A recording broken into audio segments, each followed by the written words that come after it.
ayo mafaranga agenda uyazane mu nzu y'Imana kugira ngo bizya bindi watekerezaga ndetse n'aya modoka bashaka kugura kugira ngo Imana igukubire igumugishe kuzamure. Iyo miliyoni ugomba kuyizana mu nzu y'Imana.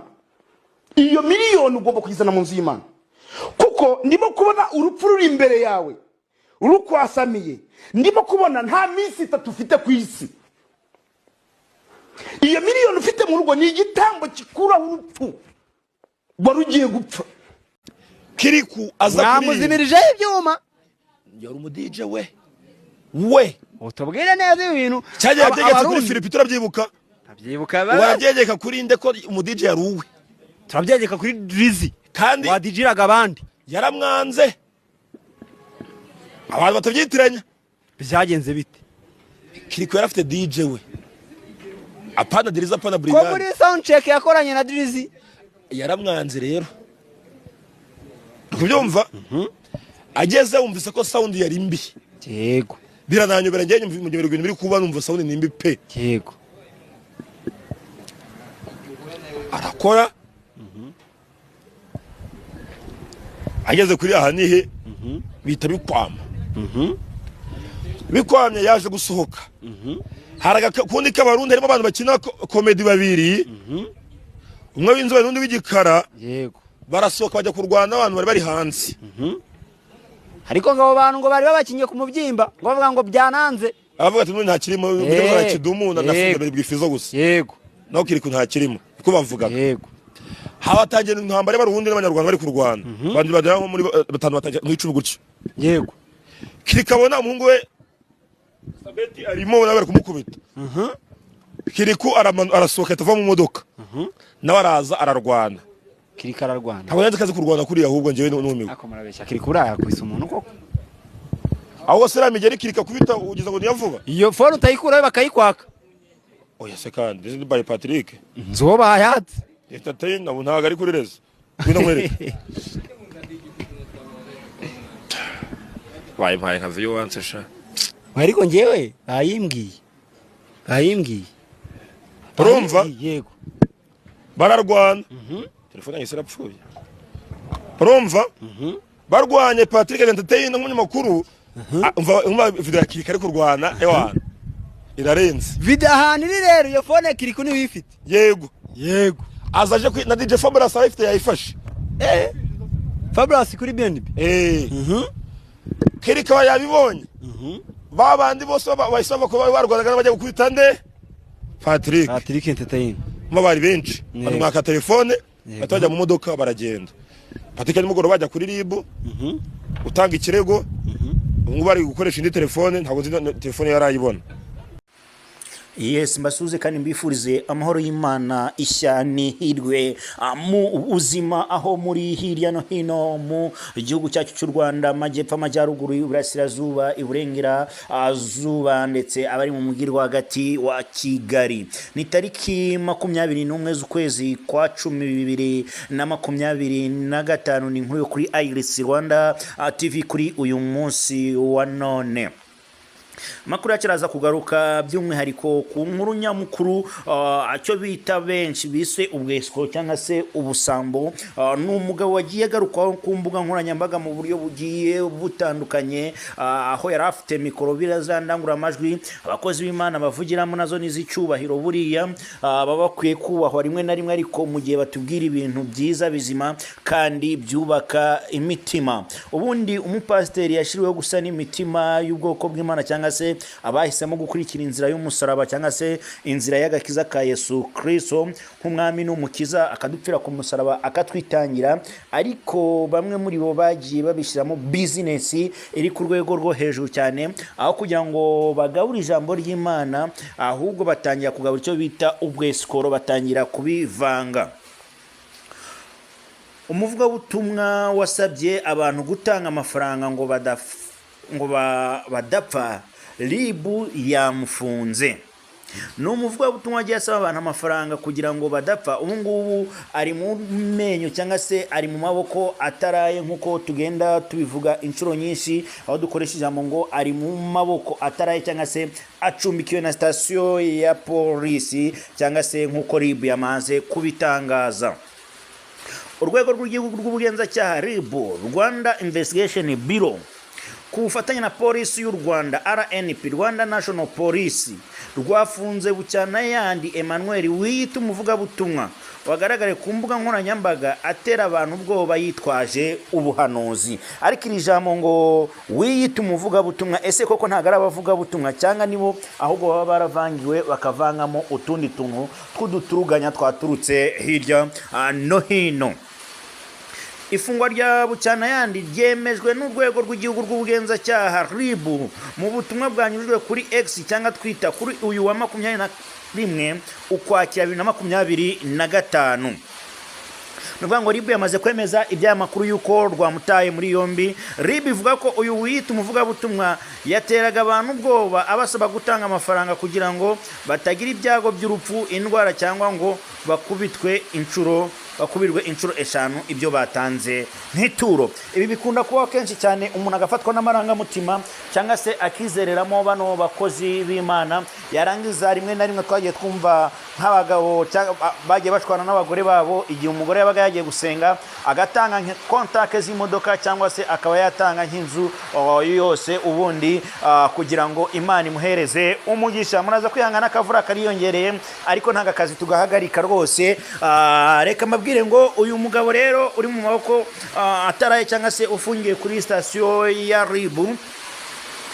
RIB yagize iti RIB na polisi barasaba abanyarwanda kudaha agaciro inyigisho nka ziriya zibizeza ibitangaza kuko zigamije kubamaraho imitungo yabo ndetse no kubayobya, ahubwo bakita ku murimo bakarushaho kwiteza imbere. Ahangaha rwose nibyo ubu butumwa yatanze ni ingenzi kuri benshi. Hanabyibuka umupasiteri twaduturanye ari buze guhita mvuga amazina, n'umwe mu bantu bari barateye abakobwa benshi amada, yavugaga yuko akora ibitangaza mu izina rya Yesu Kristo, ariko Bibiliya yavuga ngo uzaza wese avuga ngo mu izina rya Yesu Kristo ntimuzamwemere kuko azaba bayobya, kuko azaba arimo n'indyarya n'indyamirizi. Bucyana yandi yagaragaye mu mashusho ku mbuga nkoranyambaga asaba umuntu kuzana miliyoni yabikuje kuri banki ngo ayazane mu nzu y'Imana maze Imana imukurireho urupfu. Yagize ati nimo ndabona isanduku mu rugo iwawe. Yanagaragaye abwira abakristo gukora mu mufuka bakazamura ibyo bafite byose bakabizana maze ngo mu gihe gito Imana ikabakubira gatatu. RIB na polisi bihanangirije abantu bose bihisha mu buhanuzi bagamije kwiba ndetse no kuriganya abantu ko batazihanganirwa. Bucyana yandi afungiye kuri station ya RIB ya Remera mu gihe dosiye ye irimo gutunganwa ngo ishikirizwe ubushinjacyaha cyangwa se Rwanda Investigation Bureau. Uyu mugabo rero comment ni nyinshi cyane. Icyo nakubwira cyo nuko abantu barimo kugenda bamuvugaho ku buryo bugiye butandukanye. Nababwiye ngo imvura irimo kugwa ariko muri hangana amakuru yacu tuyakomeze, ntago tuza guhagarika inkuru kandi nayitangiye ngo nyibagezeho 5 kuri 5. Niba utarakora subscribe, like, share na comment, wowe kora subscribe, like, share na comment ubundi amakuru yacu akomeze kukugereraho ku gihe. Ninkubwira uyu mugabo bucyana yandi ngo yatawe muri yombi, ubyumve ubyakire, nurangiza uvuga uti comment z'uyu mugabo ese zimeze gute? Umwati Imana isigaye igira abakozi bashonje pe. None ko yatangaga urugero genda urebe video yose ni exam yatangaga, ahubwo bakase kariya gusa mugende murebe video yose. Ariko rero baje bapima abavuga ko abakozi b'Imana kuko abaya macaci yadutse mbona bashobora kuba barwa ku biyobyabwenge, so nihitiraga bashobora kuba bafata ku mugongo. Rwanda nziza ntuteze kuzahinyuka mu mahanga, Rwanda nziza aba baguhaye impundu. Time has come to save our beautiful nation from awesome special religious terrorists. Jesus Christ saved us once for all. Hano yatangaga urugero ariko mwumve video yose muyirangize ntimukaje mwumva uduce yashakaga kuvuga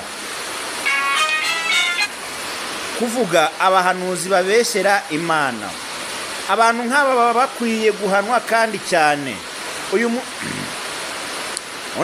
Uyu musenzi n'umujura, ariko wa mugani birasaba kuza kumva video yose kugira ngo abantu baze kwanalizamo ukuri, ariko nicyo ubugenzacyaha RIB ibereyeho. Ntabwo bapfa kumufata ngo bamufunge bataragenzura neza ngo barebe ese koko ni ubugenzacyaha. Bagomba kumanza bakaverifya bakareba ese koko iyi video yashakaga kuvuga iki. Niba ari urugero yatangaga ahangaho uyu mugabo yaba ari umwere, ashobora kuba yatangaga urugero ati hari abakozi b'Imana bavango zana miliyoni zaniki akaza akakweskoroka. Ibi ngibi byaba ari ukuri, kuko hari igihe show busy cyase social media dusigaye tuzikoresha mu buryo bumwe cyangwa ubundi, bikaza kuba bitubyarira ibibazo mu bindi. Bucyana yandi rero ubu ngubu ari mu gihome cyangwa se ari mu maboko ataraye. Katwizere yuko RIB mu bushishozi bwayo na Rwanda National Police uyu mugabo dushaka kumva ukuri kwitabwa muri yombi rigiwe, dore ko mu minsi mikeya aka kavideo kagiye gaherekanwa hirya no hino mu gihugu cy'u Rwanda. Ku makuru y'ibyamamare cyangwa se ku makuru yo muri show business cyangwa se muri show busy, kuri ubu ngubu ubugira kabiri byarabaye mu gitaramo cya Yago, ubwo umuhanzi Jess ari kumwe na Kriku umuriro cyangwa se ibyuma byabazirimijweho bikaza kuba byitirirwa ngo ni Philipita wabikoze, ariko Philipita akaba atari we wari wabikoze muri icyo gihe. Ababanzi uko bari ku rubyiniro bombi ibyuma byagize gutya biba birifunze birikupa n'umudije amanuka ku rubyiniro. Icyo gihe nari mpari ndi muri backstage, habanje kuzamo hafi n'ingumu cyangwa se ikofi, ariko birangira Philipita abaye umuntu mukuru.